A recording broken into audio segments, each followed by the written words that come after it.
சீரியல்களின் full எபிசோடுகளை Sun டிவியில் ஒளிபரப்பான உடனே எக்ஸ்க்ளூசிவாக சன் நெக்ஸ்டில் மட்டும் ஃப்ரீயா பாருங்கள்.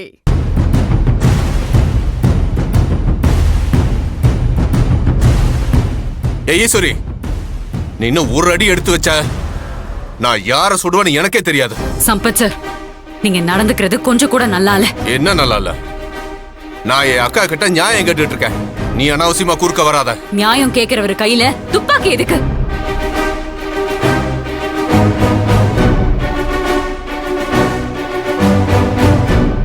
என் அத்தைக்கு உடம்பு சரியில்லை.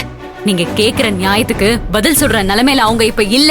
அதனால நீங்க அமைதியா இங்க இருந்து போயிடுறதுதான் எல்லாருக்கும் நல்லது.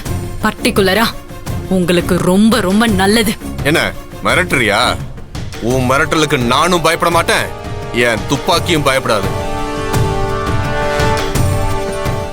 சம்பத் சார், திரும்பவும் சொல்றேன், என் அத்தைக்கு உடம்பு சரியில்லை, அவங்கள டிஸ்டர்ப் பண்ணாதீங்க. ஏய், என் அக்காவை பாத்துக்க எனக்கு தெரியும். என் அக்கா ஒண்ணு எனக்கு பதில் சொல்ல வேணாம். எது உண்மைன்னு அவங்களுக்கு புரிஞ்சா போதும். நீ முதல்ல வெளியே போயிரு, இல்ல அவ்வளவுதான் சொல்லிட்டேன். மாமா, என்ன மாமா நீ? அழகு, நீ இதுல தலையிடாதடா.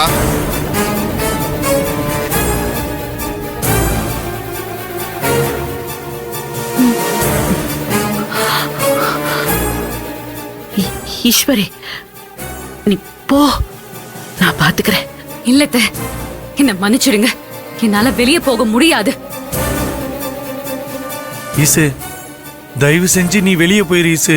இப்படி பிடிவாதம் பிடிக்காத ஈசு. இல்ல சின்னையா, அது முடியாது. ஈஸ்வரி, சொன்னா கேளு. அத்தை, அவர் கையில துப்பாக்கி இருக்கு, அவரால உங்களுக்கு ஆபத்து இருக்கு. இந்த மாதிரி ஒரு நிலைமையில உங்களை விட்டு நான் ஒரு அடி கூட நகர மாட்டேன். இவர் என்ன கொன்னா கூட பரவாயில்ல, நான் இங்க தான் இருப்பேன், உங்க பக்கத்துல தான் இருப்பேன்.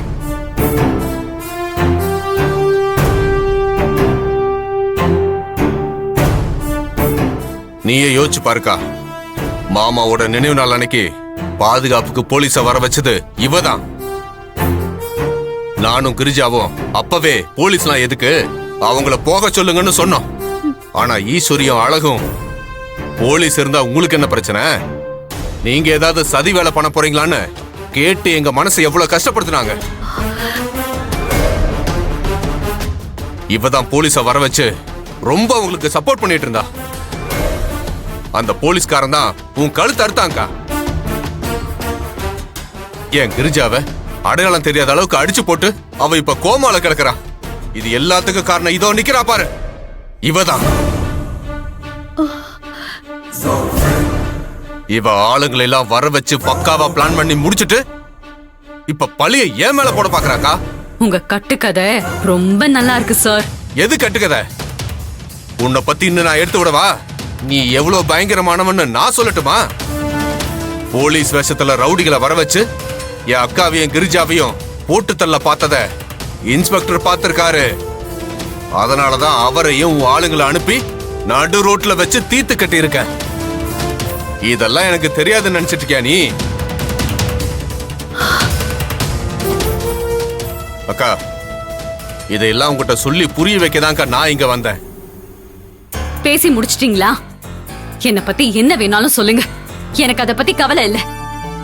கிரிஜா மேடம நான் தான் ஆள் வச்சு அடிச்சேன்னு சொன்னா கூட எல்லாரும் நம்புவாங்க. ஆனா என் அத்தைய நான் கொலை பண்ண பார்த்தேன்னு சொன்னா இங்க யாருமே நம்ப மாட்டாங்க. ஏய், என் மாமா குடும்பத்துல இருந்து என்ன பிரிக்கணும், எனக்கும் என் அக்காவுக்கும் சம்பந்தம் இல்லாம பண்ணணும், என்ன மொத்தமா ஒளிச்சு கட்டணும்னு திட்டம் போட்டுதான் நீ ஒவ்வொரு வேலையும் பண்ணிக்கிட்டு இருக்க. என் அக்கா உன்னை நம்புறது ரொம்ப சாதகமா போயிடுச்சுல்ல? அந்த தைரியத்துல தானே நீ ரொம்ப ஆட்டம் போட்டுக்கிட்டு இருக்க. அதுக்கு இன்னையோட உனக்கு ஒரு முடிவு கட்டுறேன். மாமா நினைவு நாள் அன்னைக்கு நடந்த விபரீதத்துக்கு நான் தான் காரணம்னு உன்னால ஆதாரத்தோட நிரூபிக்க முடியுமா? தப்பு செஞ்ச ஆள் இவ்ளோ தைரியமா பேசுறத நான் இப்பதான் பாக்குறேன். நீங்க பக்கா ஒரு ட்ரெயின்டு கிரிமினல் சார். ஆனா அதுக்கெல்லாம் நான் பயப்பட மாட்டேன். அப்ப நிரூபிச்சு காட்டு. நிரூபிச்சு காட்டுறேன் சார். காட்டு, உன்னால முடியுமா பாப்போம். ஏன் முடியாது? அப்படின்னா நிரூபிச்சுட்டு பேசு. அதுக்கு முன்னாடி தேவையில்லாம என் மேல அபாண்டமா பழிய போட்ட அவ்வளவுதான் உனக்கு சொல்லிட்டேன். இந்தாக்கா, இந்த துப்பாக்கியை நீயே வச்சுக்க. உன் மருமகன் நான் தான் குற்றவாளின்னு நிரூபிச்சுட்டானா உன் கையாலேயே உன் தம்பியை சுட்டு போட்டிருக்கா. அப்படி நிரூபிக்கலனா இந்த ஈஸ்வரிய நான் பாத்துக்கிறேன். நான் வரேன்க்கா.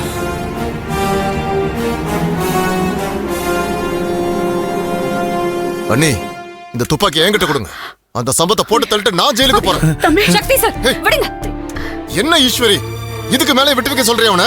சக்தி சார், நம்ம கோவத்தையும் ஆத்திரத்தையும் தூண்டி விட்டா நாம உணர்ச்சி வசப்பட்டு இப்படி ஏதாவது பண்ணுவோம். அத வச்சு நம்மள லாக் பண்ணலாங்கிற பிளான்ல தான் சம்பத் சார் இங்க வந்து இவ்ளோ பெரிய எமோஷனல் டிராமாவை போட்டுட்டு போறாரு.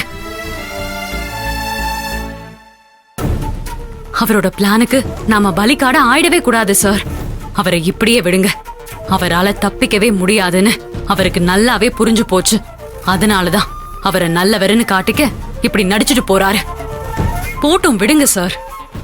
கூடிய சீக்கிரத்துல மொத்தமா மாட்டுவாரு.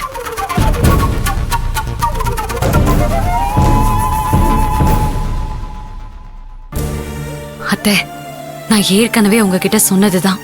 உங்க தையல் பிரிக்கிறதுக்குள்ள உண்மையான கொலைகாரன் யாருன்னு நான் கண்டுபிடிச்சிருவேன் அத்தை.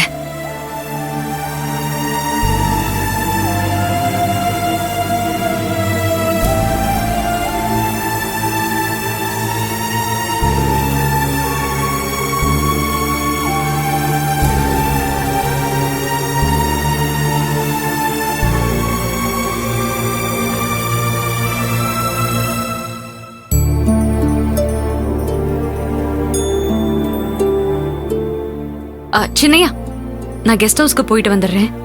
ஒரு நிமிஷம் ஈசு, என்ன சின்னையா? நான் உங்ககிட்ட கொஞ்சம் பேசணும். இங்க வா. என்ன பேசணும் சின்னையா? நீ வா சொல்றேன். ஆ, ம்.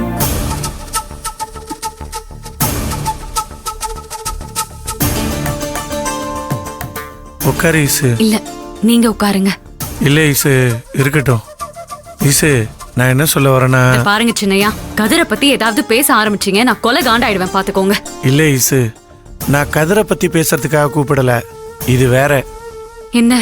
ஈசு, மாமா இப்ப வந்து உன்னை உசுப்பேத்தி விட்டு போறதுக்கு என்ன காரணம் தெரியுமா? உன்னை அந்த கொலைகாரனை கண்டுபிடிக்கிறதுக்கு போக வைக்கிறதுக்காக தான். இங்க பாரு, நான் சொல்றத கொஞ்சம் கேள.